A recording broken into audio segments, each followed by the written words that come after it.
Alhamdulillah Rabbil Alamin, wassalatu wassalam ala Sayyid al-Mursalin. Les frères, en aucun cas vous devez rentrer en confrontation avec Ahl al-Bid'a et Ahl al-Ahwa. Ils ne cherchent pas à satisfaire Allah et son prophète, ils cherchent à satisfaire leurs spectateurs. Alors, ils vont parler de manière à faire des ambiguïtés, ils vont parler de manière à satisfaire leurs spectateurs, ils vont inventer des principes qui sont complètement faux et qui sortent de nulle part. Ils vont te dire, par exemple, la musique elle est halal. Pourquoi? Parce que tel cheikh il a dit. Il ne dit pas qala Allah, qala Rasoul. Tel cheikh il a dit, s'il l'a dit, ce n'est pas pour rien. Ah, mais si les autres ulama ils ont mis en garde contre lui, ce n'est pas pour rien. Et ils vont te ramener des paroles comme le fait que si tu donnes un avis, tu dois ramener toutes les divergences. Alors que eux-mêmes, c'est loin d'être ce qu'ils font, ou même leur propre chouyour. Quand leurs chouyour, parmi les sectes des Ikhwan al-Mufsidin, ont autorisé à sortir contre le gouverneur et qu'ils ont détruit le monde arabe, est-ce qu'ils ont dit oui, mais attention, les autres ulama de Ahl Sunnah al-Jama'a ont interdit de sortir contre les gouverneurs? Ont-ils ramené tous les avis? Non, bien sûr que non. Quand vous faites les éloges, oh Ahl al-Bid'a, parmi les Ikhwan al-Muflisin, quand vous dites ou que vous faites les éloges de Ahl al-Bid'a, comme Daddou, comme Al-Qardawi, etc., qui font tabarruk vers leur crachat, qui autorisent la nudité, qui autorisent la musique, qui autorisent les intérêts bancaires, est-ce que vous nous ramenez aussi les avis qui disent que c'est haram, etc.? Non. Ce sont des qawa'id qu'ils ont ramenés de nulle part, parce qu'ils espèrent par cela avoir une chance de faire tomber les gens dans leurs ambiguïtés. Ils suivent les avis marginaux, ce qu'on appelle al-qawl al-shadh. Ça c'est halal parce que tel savant a dit. Ça c'est autorisé parce que tel savant a dit. Al-qawl al-shadh. Et comme ça, la plupart des gens vont dire, ah, tel savant a dit. Mais sachez, mes frères et mes sœurs, que l'obligation pour chaque musulman, et ce n'est pas de se baser sur ce que tel savant il a dit, mais plutôt de se baser sur quoi s'est basé ce tel savant. Est-ce qu'il a suivi le Coran ou la Sunna? Parce que c'est ça l'obligation pour chaque musulman. C'est que ça c'est halal, pas parce que tel savant a dit, parce que Allah a dit, et le prophète a dit. C'est ça l'obligation, et il est haram de suivre autre chose que cela. Et cela, ce n'est pas n'importe qui te le dit, c'est Allah. Ya ayyuhalladhina amanu ati'u Allah wa ati'u ar-rasul wa ulil amri minkum. فإن تنازعتم في شيء فردوه إلى الله والرسول إن كنتم تؤمنون بالله واليوم الآخر ذلك خير وأحسن تأويلا. Allah te dit dans le Coran, ô vous qui avez cru, obéissez à Allah, obéissez à vos prophètes et à vos gouverneurs. Remarque une chose, il ne répète pas et obéissez à vos gouverneurs. Pourquoi? Parce que l'obéissance aux gouverneurs ne doit être que si eux-mêmes obéissent à Allah et son prophète. Mais si ton gouverneur t'ordonne de transgresser Allah et son prophète, en aucun cas tu dois lui obéir. De la même manière, ton savant, ton shir, il te dit Al-riba, comme il a dit le Qardawi, Al-riba c'est autorisé. Taïb, que nous dit Allah et son prophète? C'est haram. Est-ce que je dois suivre le Qardawi ou dois suivre Allah et son prophète? Bien sûr, l'obligation est de suivre Allah et son prophète. Quand Daddou, il fait tabarruk avec le crachat de son shir, et que certains menteurs parmi les charlatans prédicateurs de France te disent ce n'est pas tabarruk, il faisait une ruqya. Taïb, le prophète a-t-il fait ce genre tabarruk? Le prophète sallallahu alayhi wa sallam a-t-il dit à quelqu'un de cracher dans sa main? Le prophète, lui, il l'a fait, oui, parce que dans le crachat du prophète Mohammed sallallahu alayhi wa sallam, il y avait une baraka réellement parce que c'est Rasoul. Donc quand tu le fais avec un autre homme, c'est que dans ton dogme, tu crois qu'il y a une baraka dans son crachat. Et ça, c'est du shirk. Car les gens ne sont pas partis vers Abu Bakr pour lui dire « Crache dans mes mains, on va faire une ruqya avec ton crachat ». Et ils ne sont pas partis vers Omar al-Khattab, vers Aïcha.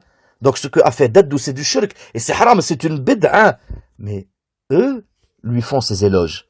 Par conséquent, nous, devons-nous prendre exemple sur Daddou et aller vers celui qui a craché dans les mains de Daddou et lui demander, s'il te plaît, crache dans nos mains, nous aussi, on va faire un ruqya avec ton crachat?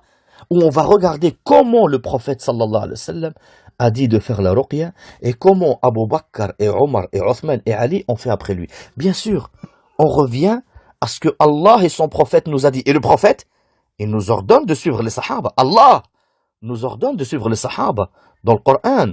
Et le prophète nous l'ordonne aussi dans les hadiths, comme nous l'avons expliqué. Revenez au dars que j'ai fait qui s'appelle Salafiyya égale Islam, Islam égale Salafiyya.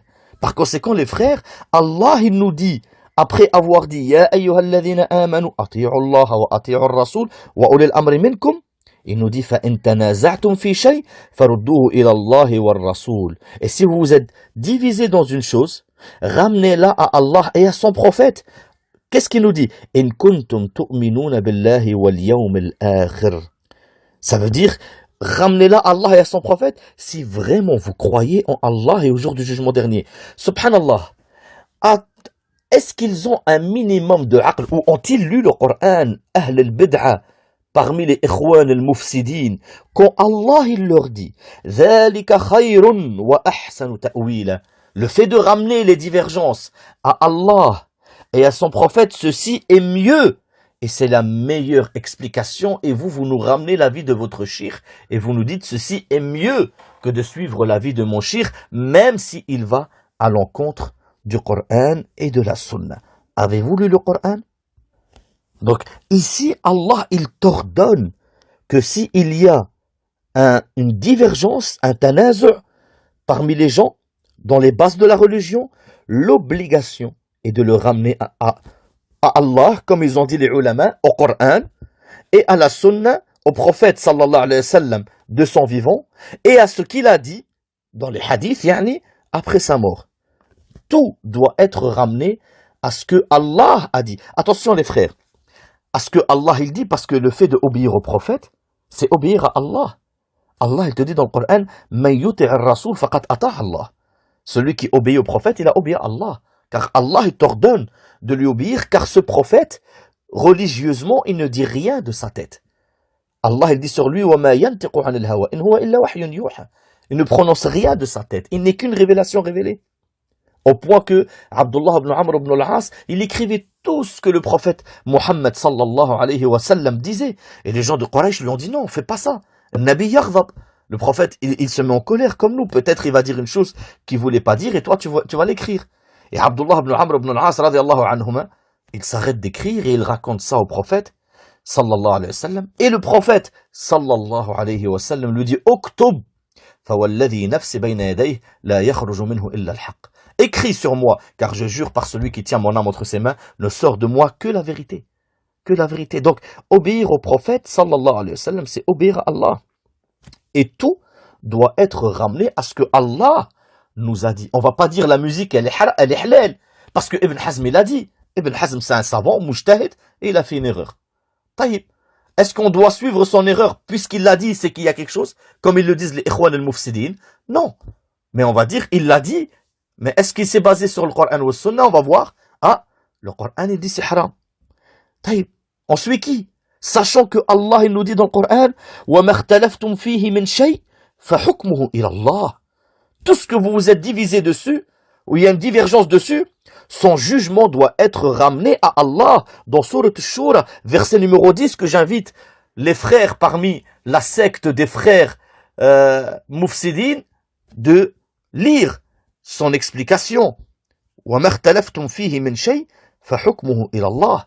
Ce que vous êtes divisé dessus, son jugement doit être ramené à Allah Azza wa Jal. Et en aucun cas, vous devez suivre le shaitan. En aucun cas. أَلَمْ تَرَ إِلَى الَّذِينَ يَزْعَمُونَ أَنَّهُمْ آمَنُوا بِمَا أُنزِلَ إِلَيْكَ وَمَا أُنزِلَ مِنْ قَبْلِكَ يُرِيدُونَ أَنْ يَتَحَاكَمُوا إِلَى الطَّاغُوتِ وَقَدْ أُمِرُوا أَنْ يَكْفُرُوا بِهِ وَيُرِيدُ الشَّيْطَانُ أَنْ يُضِلَّهُمْ ضَلَالًا بَعِيدًا. Alors bref, Allah il nous dit, t'as pas vu ceux qui prétendent avoir cru en toi, en ce qui est descendu avant toi, le Coran, ils veulent être jugés par autre que le Coran ou le Sunna, par Tarout. Alors que Allah, il leur a ordonné de rejeter Tarout, de revenir au jugement d'Allah et de son prophète. Mais le shaitan veut les égarer, un égarement lointain. Par conséquent, les frères, méfiez-vous que le shaitan vous égare un égarement lointain par le fait que vous vouliez un jugement, un résultat autre que ce que Allah Azza wa Jal il a dit et autre que ce que le prophète sallallahu alayhi wa sallam nous a ordonné. Et ça, c'est l'explication de tous les ulama de Ahl Sunnah wal Jama'a. Abdullah ibn Abbas radiyallahu anhu wa ardah, radiyallahu anhuma, par rapport à ce verset, il dit, le verset, فَإِن تَنَازَعْتُمْ فِي شَيْءٍ فَرُدُّوهُ إِلَى اللَّهِ وَرَسُولِهِ. il dit, radiyallahu anhuma, فَيَكُونَ اللَّهُ وَرَسُولُهُ هُوَ الَّذِي يَحْكُمْ فِيهِ. C'est Allah et son prophète qui doivent juger dedans. Mujahid, le grand mufassir Mujahid, il dit فَإِن تَنَازَعْتُمْ فِي شَيْءٍ قال فَإِن تَنَازَعَ الْعُلَمَاء. S'il y a une divergence entre les ulama dans une chose, parce que la divergence, ça ne va pas être avec les gens de la masse. Si les ulama se sont divisés dans une chose, il dit farudduhu ila Allah wa rasoulih. Mujahid il dit yaqul farudduhu ila kitabillahi wa sunnati rasoulih. Ramenez-la au kitab d'Allah, le Coran, et la sunna de son prophète, les hadiths. Le hadith. Et c'est pour ça, il lit le verset d'après وَلَوْ رَدُّوهُ إِلَى الرَّسُولِ وَأُولِي الْأَمْرِ مِنْهُمْ لَعَلِمَهُ الَّذِينَ يَسْتَنْبِطُونَهُ مِنْهُمْ. En bref, chaque ambiguïté, si à chaque fois on l'a ramené à qu'est-ce que Allah il a dit, qu'est-ce que le prophète il a dit, il n'y a plus d'ambiguïté. Maïmoun ibn Mihran, il dit Ar-raddu ila Allah, Ar-raddu ila kitabih, Ar-raddu ila rasulihi, ma dama hayyan, fa idha qubida fa ila sunnatihi.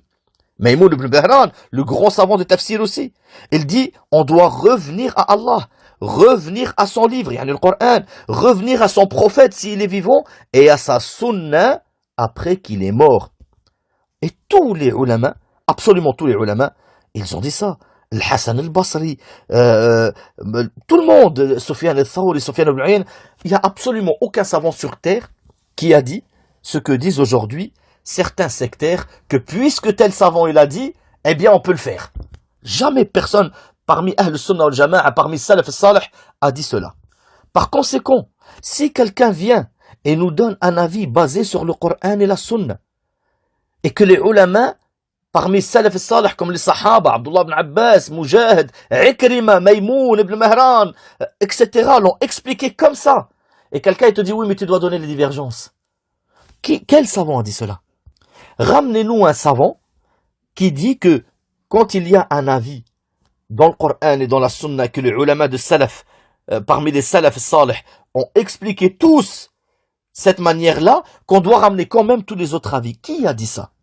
Ça veut dire que ces gens-là te disent, si tu dis la musique c'est haram, tu dois obligatoirement ramener les avis. Mais attention, tel savant a dit c'est autorisé, tel savant a dit c'est mal. Subhanallah, qui parmi les ulama a dit ça? Même vos ulama parmi les ikhwan al-mufsidin ne l'ont pas fait. Al-Qardawi, Mohamed Hassan, etc. Vos ulama parmi la secte des ikhwan al-mufsidin, quand ils ont autorisé à sortir contre les gouverneurs, quand ils ont autorisé cela, est-ce qu'ils ont dit, oui mais attention, les ulama de Ahl Sunnah al-Jama'a, ils ont dit c'est haram, la yajouz. Est-ce qu'ils ont dit cela, vos savants, les abîmeurs? Al-Qardawi, quand il autorise une femme à aller dans la piscine en maillot de bain devant tout le monde, est-ce qu'il a dit oui mais attention, les ulama de Ahl Sunnah al-Jama'a ont tous dit que c'est haram et qu'ils ont mis en garde contre moi? Est-ce que vos savants ont ramené les divergences comme vous demandez vous aujourd'hui? Ça veut dire que tous les ulama, sans exception, de tous les madhab, quand ils enseignent le fiqh, la jurisprudence, ils ramènent des livres où il y a un seul avis, pour que tout le monde puisse apprendre, que ça soit عند al-Malikiyya. Aucun savant parmi les Malikiyya a dit, quand tu ramènes une mas'ala, tu dois ramener toutes les divergences. Alors par conséquent, commencez à lire directement Tamhid, al-Muwatta. Aucun savant a dit ça. Il va te dire non. Lis al-Talqin fi al-fiqh al-Maliki du Qadi Abu Muhammad Abd al-Wahhab al-Baghdadi. Al-Hanabila, aucun savant t'a dit ramène tous les avis.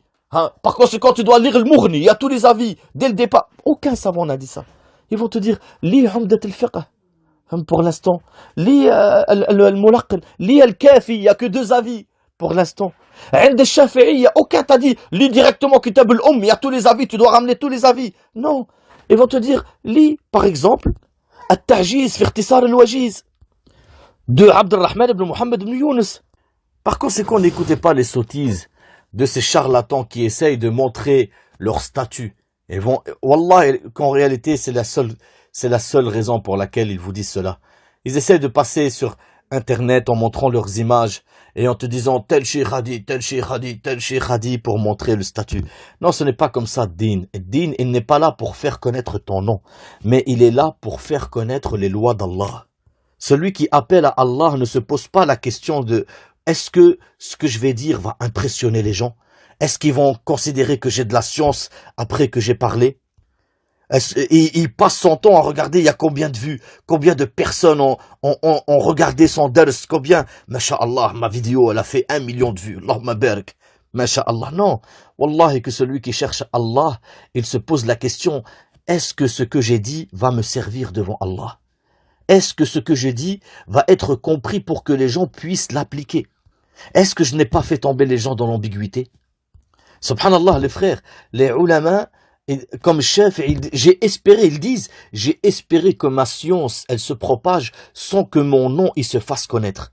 Les ulama, parmi nos salaf, as-salih, ne cherchaient pas à se faire connaître. Wallah, j'ai été choqué quand j'ai su que il y avait des muftis à l'époque, il y avait des muftis à l'époque de Tabi'i et après eux, qu'ils faisaient des fatwas, ils étaient les conseillers des rois, ils pouvaient faire salat à côté de toi pendant 20 ans, tu savais pas que c'était lui.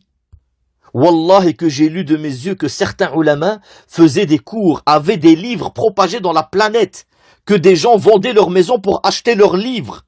Et quand ils se posaient dans la mosquée, s'il y avait plus de 5 personnes devant eux, ils se levaient, de peur que dans son cœur il y a quelque chose qui rentre. Yani parmi le fait de l'autosatisfaction ou les choses comme ça. Ils étaient tenaces à ne satisfaire que Allah, à faire en sorte que leur nom ne s'élève pas, mais qu'ils élèvent le nom d'Allah, qu'ils élèvent la religion d'Allah. Ils attendaient une seule récompense, celle que Allah, il leur a promis. Ils pouvaient être détestés par les plus grands, les plus riches, par tout le monde, s'ils savaient qu'il était en accord avec ce que Allah, il a dit, et son prophète sallallahu alayhi wa sallam, il a dit, et il était l'homme le plus heureux du monde. Et il subissait des tortures avec la plus grande des joies. Comme Bilal, on lui a mis une pierre sur le ventre, dans l'endroit le plus chaud, on l'a fait allonger dans le sable, l'endroit le plus chaud de Mecca, pour ceux qui ont fait l'Umrah, ils savent la chaleur de Mecca. L'endroit le plus chaud de Mecca sur le sable, et lui mettent une énorme pierre sur le ventre, et il répète Ahad, l'unique, l'unique. Et il lui pose la question après lui, Ya Bilal, ma asbarak ala dhalik kullah? Qu'est-ce qui t'a fait patienter sur toute cette torture? Qala halawat al-iman, le bon goût de la foi. Par conséquent, sachez que ces gens-là, Allah les a élevés, parce que eux, ils ont voulu élever la religion d'Allah. Mais ceux que eux veulent être élevés par le faux, quand je dis par le faux, même quand le fait de dire la vérité, attention les frères, on avait dit que l'ilm se divise en deux, ilm nafa ou ilm dhar, une science utile et une science néfaste. Et on a dit parmi les sciences utiles, la science de la charia. Mais si la charia, toi tu l'apprends pour pouvoir te faire connaître et avoir un nom auprès des gens, c'est que ton ilm, même si c'est l'ilm de la charia, il est dhar pour toi, il est nuisible pour toi. Tu es comme la bougie qui éclaire aux gens, mais qui se brûle elle-même. Les gens trouveront leur route par rapport à ce que tu leur as dit, mais toi tu finiras par terre. Et ne cherchez pas à ramener du nouveau, comme le disent la secte des frères al-Mufsidin. Al-Ikhwan al-Mufsidin, il te dit, on ramène du nouveau. Celui-là est un penseur. Celui-là est un Il n'y a pas besoin de penseur. Tes pensées, on n'en a pas besoin. Garde-les pour toi. Ce qu'on a besoin, c'est le Coran ou le Sunna. Il n'y a pas de nouveauté dans la religion. La religion, c'est la même. Et la religion, c'est la répétition. La religion, c'est Qala Allah, Qala Rasul, Qala al-Ulama. La religion, c'est la répétition, il n'y a pas de nouveau. Et il y a des nouvelles choses sur terre, oui. Aujourd'hui, il y a des voitures, des micros. Et même ça, on va pas faire une nouvelle religion pour ça. Mais on va le juger par rapport à ce qu'il y avait avant. Al-Qur'an ou Sunna. Et c'est ça le qiyas. C'est juger le furou' qu'il y a aujourd'hui par rapport au usul qu'il y avait hier. C'est ça la religion. C'est de revenir au salaf salih. Ce n'est pas de inventer des choses. Et ne dites pas, oh secte des Ikhwan al-Mufsidin, oui mais les gens ça les lasse. Tu n'es pas là pour satisfaire les gens et tu n'es pas là pour convaincre les gens. Et jamais de la vie il y a eu comme condition à la da'wa qu'elle doit être acceptée. Si toi tu as la science, ton rôle est de appeler à Allah. C'est pas ton rôle qu'ils acceptent. Ça ce n'est pas entre tes mains, c'est entre les mains d'Allah. Le prophète lui-même, Allah, quand il lui dit وَإِنَّكَ لَتَهْدِي إِلَى صِرَاطٍ مُسْتَقِيمٍ, c'est l'ilm, c'est la science, هذه هداية الإرشاد.